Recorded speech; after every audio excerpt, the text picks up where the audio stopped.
up, ladies and gentlemen? WTF Joe here, back with you again to show you a new gun, new firearm. I'm gonna try to go ahead and jump right in this real quick. All right, here it is. What you're looking at is the Bushmaster ACR. What a neat rifle. I was in the market for a SCAR Light after buying my SCAR Heavy here recent.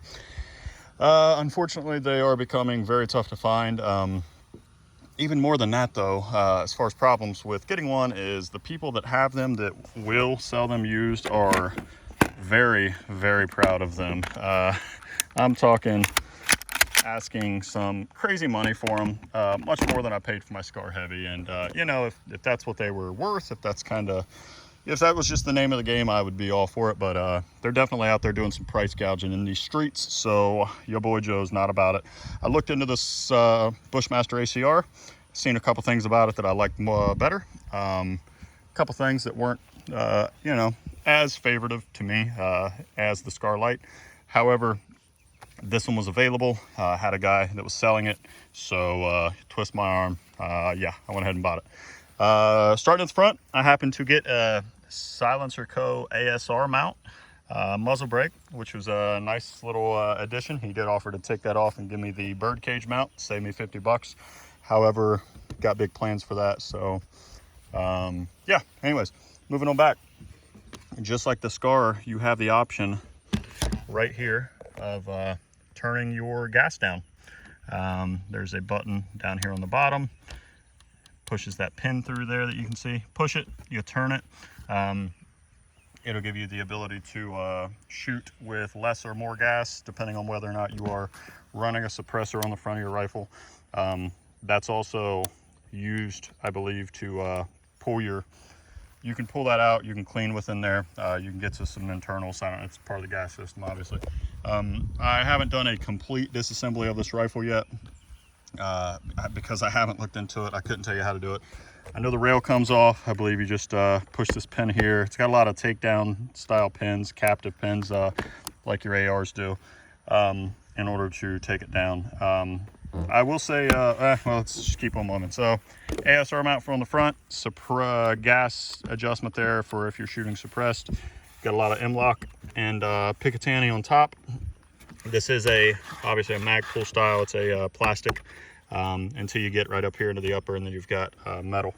If we go ahead and flip around, you'll see the charging handle. I think I like that better than the SCAR because it is farther forward, whereas the SCAR's is back here more. And the only problem with that is the SCAR's does reciprocate.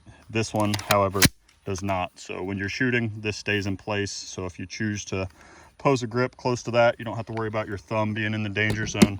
So that's actually, that's something I like a lot better with this rifle, is that you know, you don't have to pay attention as much where you put your fingers or your thumb when you're shooting the rifle due to the charging handle. Also, this one is reversible. It does go on the other side of the rifle if you choose, and it already comes angled. As you can see on this rifle, it's angled down, and you do have the option of angling it up. So cool little feature. The SCAR that I have, you have to buy the downward angled charging handle, and then you can flip it around if you like. This one comes with it. However, this one is kind of just a plastic. I won't get into build quality or materials or anything. I mean, they're both great in their own right. I'm not going to say one's better than the other. I think they both have their place. I will say I like my SCAR better, probably because I wanted it for such a long time and got it. Who knows? I haven't shot this rifle much, so maybe that'll change. Moving on back, one thing that I don't know how I feel about it yet, but with the ACR, you'll notice that the grip, the pistol grip, is actually molded into the lower. So you're pretty well stuck with that. Which doesn't seem like a huge deal. I mean, it is the nice mag pull style or mag pull grip that, you know, a lot of people buy for their rifles and upgrade to anyways. Of course, it does have the storage in the bottom. However, that's kind of something I'm kind of wondering, you know, like, what if this breaks and then you're left with a hollow grip? Big deal. I guess, you know, it's not a huge deal.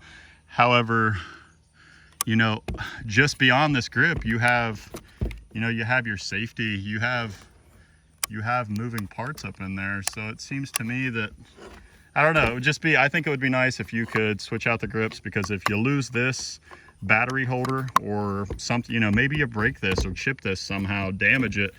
What do you do? I mean, you can't, I've never broken one. I've never even heard of anybody breaking one, but what do you do if you do? You know, it's like you're actually breaking your lower if that was to happen. So interesting thought, in my opinion. All right, so another thing is we'll go ahead and pull this charging handle back. I'll show you something else about this rifle. Interesting little feature here. If you notice right here by your trigger guard, you've got a little switch there on both sides.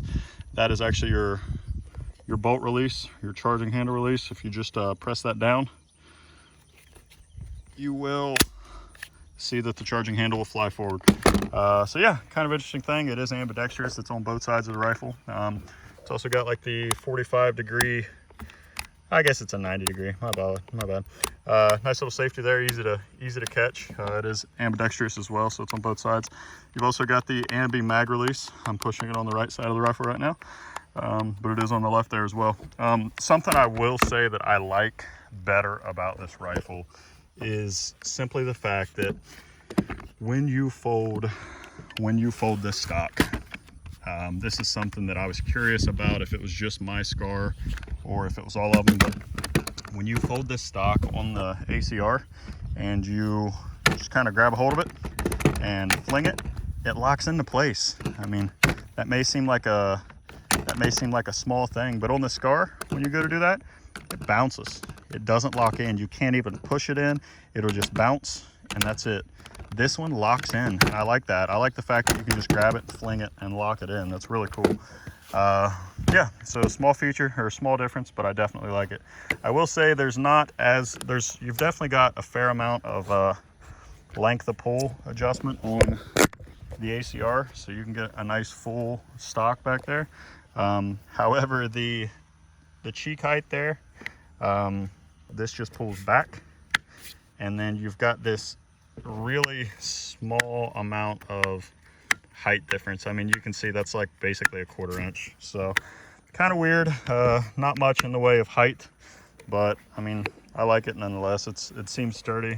There's definitely stocks out there you can buy to replace this one with, but that's obviously a decent enough stock. I'm not too worried about it. So yeah, that's that.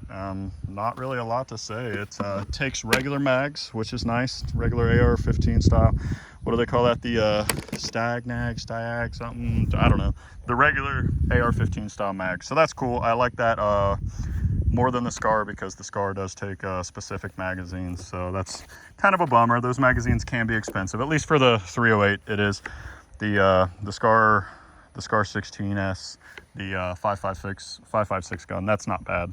I believe it actually does take regular mags, regular AR mags. So anyways, this one we've got a Vortex,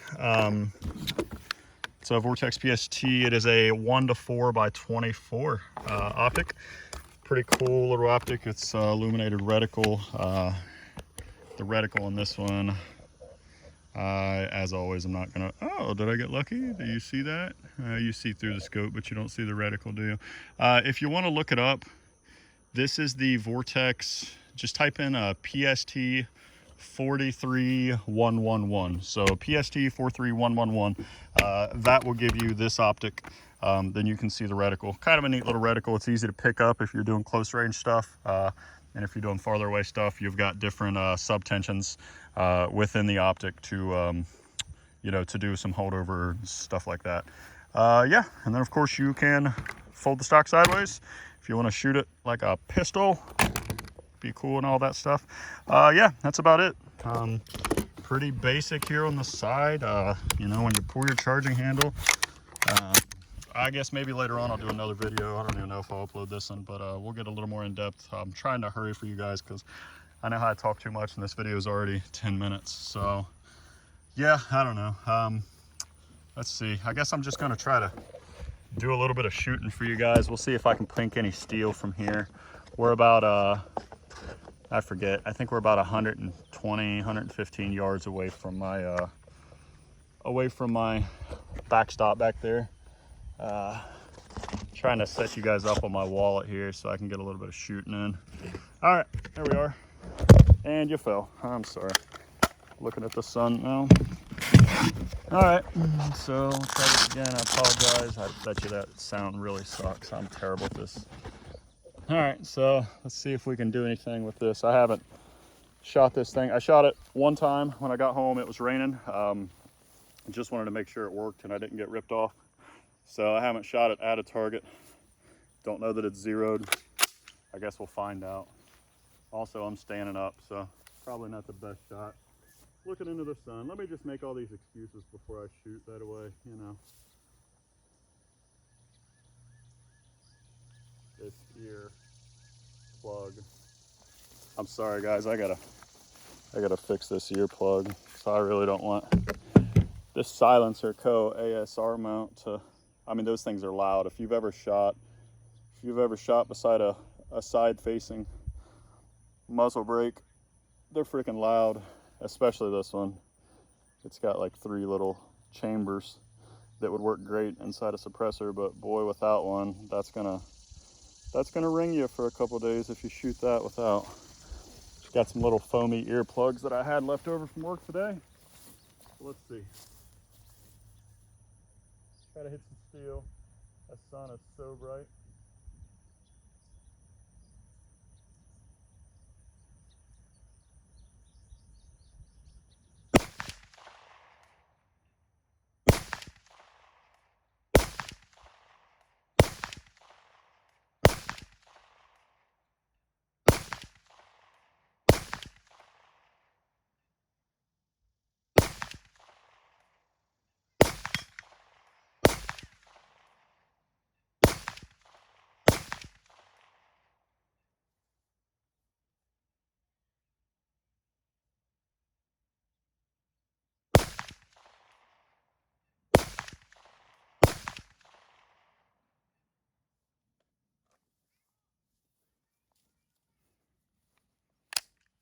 I think I